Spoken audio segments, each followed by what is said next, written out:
com conhecimento. Isso não foi o caso em Roma.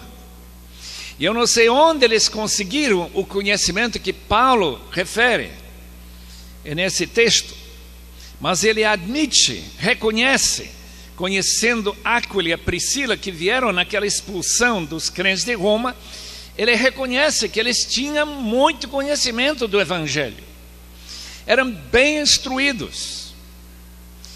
Eu penso naqueles textos, por exemplo, que Jesus citou, de Isaías, que os que seguem a Cristo são todos instruídos por Deus.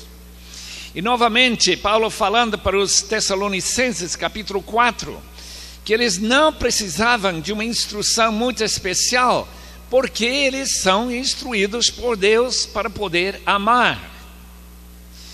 Portanto, amado irmão, que está pensando que depois de terminar este curso, você vai ter habilidades especiais para conseguir aqueles grandes alvos que todos nós temos, ao terminar um curso como esse, de anos e anos de estudo, que nós vamos poder fazer muito melhor do que alguém que não tem esse privilégio. Mas esquecemos que Deus também tem capacidade para instruir pessoas, segundo a sua própria palavra. Que Deus tem capacidade de encher leigos, entre aspas, com o seu Espírito e com o fruto do Espírito. Isto é, de bondade. Além disso, versículo 14 diz o seguinte: que são capazes de aconselhar-se uns aos outros. Esta palavra aconselhar, nutheteo, é uma palavra que descreve essa capacidade de advertir alguém que possa se desviar. É justamente a palavra que descreve o ministério pastoral, de ser um guia, um pastor que não deixa as ovelhas se extraviarem e entrar nas heresias, das seitas, não serem levados de volta para o mundo pelos lobos vorazes. Mas aqui estão aparentemente leigos em Roma, cuidando uns dos outros, cumprindo a ordem bíblica de Hebreus 3,13, de exortai-vos mutuamente enquanto se chama hoje, de maneira que eles não venham a se desviar e cansar da corrida cristã. Irmãos, não desprezem a capacidade de Deus de ensinar, de escrever sua lei nos corações de chamados leigos, pessoas que não têm um curso profissionalizante. Não desprezem a possibilidade de Deus levantar um homem como o Conde von Zinzendorf, que, segundo eu entendo, nunca teve nenhum curso especial, como nós habituamos pensar ser necessário, mas foi justamente debaixo de sua tutela, debaixo dos seus cuidados lá na Saxônia, que o primeiro grande avivamento, que teve repercussões tão imensas que talvez esta noite estamos aqui por causa desse leigo. Porque aquele avivamento de 1727, 13 de agosto, realmente mudou a face da terra. Homens como João Wesley foram ganhos para Cristo através dos morávios. Foi justamente os morávios que tiveram a reunião de oração que durou mais de qualquer outra na história da humanidade, 100 anos sem parar. Foi os morávios que começaram o movimento missionário. Foram os morávios que começam essas ondas de avivamentos que têm trazido o Evangelho até o Brasil, há mais ou menos 150 anos atrás. Portanto, não é para nós pensarmos que por já termos este curso, nós estamos em melhores condições do que eles. Foram os irmãos de Plymouth, os irmãos livres de Plymouth, que há 170 anos atrás J.N. Darby e outros que trouxeram um novo impulso para o Evangelho, eram leigos. Eles não queriam saber de escolas, de seminários e nada disso, e que influenciaram de tal forma o mundo ocidental evangélico, que essa doutrina, por exemplo, do arrebatamento da igreja antes da grande tribulação, é uma continuação daquele ministério dos irmãos livres de Plymouth e suas reuniões escatológicas, que foram lá instruindo as pessoas e desenvolvendo cada pai, cada membro da igreja masculino tomar a liderança, estudar a Bíblia sozinho. E a Vida Nova deve estar publicando daqui a alguns meses, vai demorar mais um pouquinho, um grande livro de F.F. Bruce. Os irmãos sabem que F.F. Bruce foi irmão livre. Ele não teve curso profissionalizante de seminário. Congregação cristã, que tem talvez 1 milhão de membros, mais ou menos o mesmo número que tem batistas, não sei se chega a isso, não admite um curso de seminário.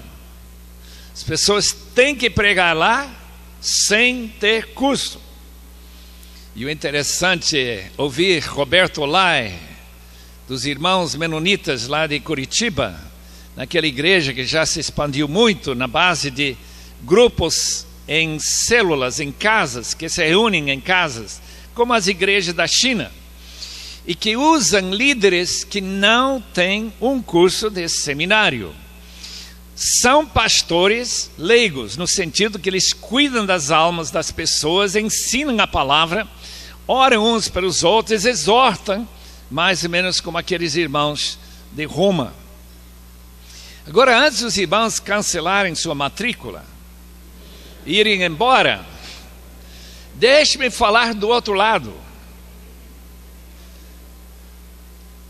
Paulo era profissional. Ele era apóstolo. Ele é uma pessoa instruída especificamente nas doutrinas, primeiramente aos pés de Gamaliel, onde ele aprendeu as Escrituras, e depois, durante anos, em que, em comunhão com outros santos, checando sua doutrina com os apóstolos em Jerusalém, eu pelo menos coloco ele como um líder que nós podemos chamar de pastor. Veja agora as qualidades e vantagens de ter um curso como os irmãos estão passando e cursando aqui. Para isso temos que chegar em capítulo 15 de novo e versículo 15. A respeito de alguns assuntos eu lhes escrevi com toda a franqueza, principalmente para fazê-los lembrar-se novamente deles, primeiramente por causa da graça que Deus me deu. A graça que Paulo recebeu, eu entendo ser, já que a palavra caris é a raiz da palavra carisma, que essa graça refere-se a um dom em particular que Paulo tinha. Sabemos que ele tinha mais do que um dom, mas o fato que ele escreve esta carta à igreja de Roma mostra que ele tem um dom de pastor. Efésios capítulo 4, versículo 11, que Deus indicou alguns para ser apóstolos, outros para serem profetas, outros para serem pastores, mestres e evangelistas. Portanto, ele recebeu uma graça especial. Segundo, ele foi, segundo o versículo 16, a tradução aqui é de ser um ministro de Cristo. O grego diz um leiturgos, uma palavra bastante rara no Novo Testamento. Paulo, portanto, foi indicado por Deus a cumprir o papel de um leiturgos. A palavra leit, povo, Ergos, energia, juntar na energia do povo, mobilizar gente. A dificuldade que muitos leigos têm é de mobilizar gente.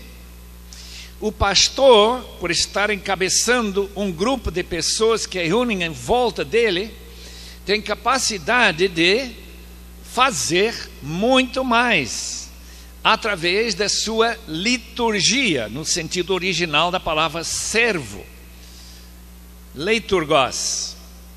Lembrando, por exemplo, de pastores que eu tenho conhecido na minha vida, que têm utilizado sua capacidade de leiturgos, um John Stott, por exemplo, que tem influenciado o mundo inteiro com seus escritos e com suas palestras, com seus livros e com suas doações financeiras, que estão talvez até providenciando livros para esta biblioteca desta escola. Pelo menos ele oferece esta vantagem.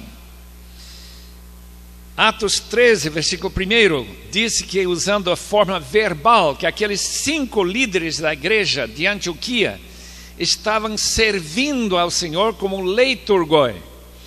Aquela habilidade de mobilizar gente em torno de certos alvos. São verdadeiros líderes nesse sentido da palavra.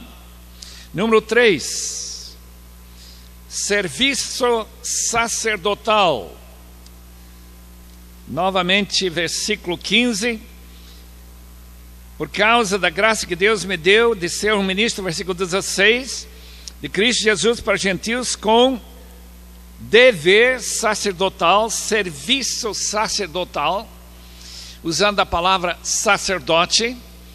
É conhecido por todos que têm estudado a igreja, história, que a igreja católica começou a separar os leigos dos sacerdotes, de modo que alguns atos somente sacerdotes podem cumprir, até de perdoar pecados, ouvir confissões, transformar a hóstia em corpo de Cristo. O leigo não pode fazer isto. E a igreja tem feito essa divisão durante muitos séculos. Mas Paulo disse que seu ministério sacerdotal é um ministério de oferecer sacrifícios em termos de pessoas, de preparar pessoas não para serem necessariamente pastores, mas serem pessoas que seriam tão santos, tão consagrados, que eles se tornariam uma espécie de oferta para Deus, aceitável a Deus, santificado pelo Espírito Santo. Colossenses 1:28, encontramos a própria filosofia do ministério pastoral de Paulo. Gostaria de ler isto para aqueles que estão com dificuldade de saber o que vão fazer logo que se formam. Colossenses 1:28, nós o proclamamos, ali está o anúncio do Evangelho, advertindo a mesma palavra que os leigos de Roma estavam exercendo, a palavra nuthetel, e ensinando a cada um o trabalho que o pastor tem que fazer, pastor, mestre, e cada um com toda a sabedoria, para que apresentemos todo homem perfeito em Cristo.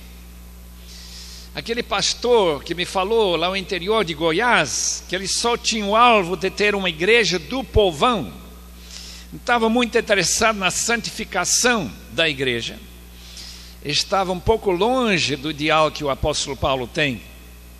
Ele está preocupado que sua igreja seja uma igreja santa, consagrada, uma igreja como a igreja de Roma, cheia de bondade e de fruto do Espírito.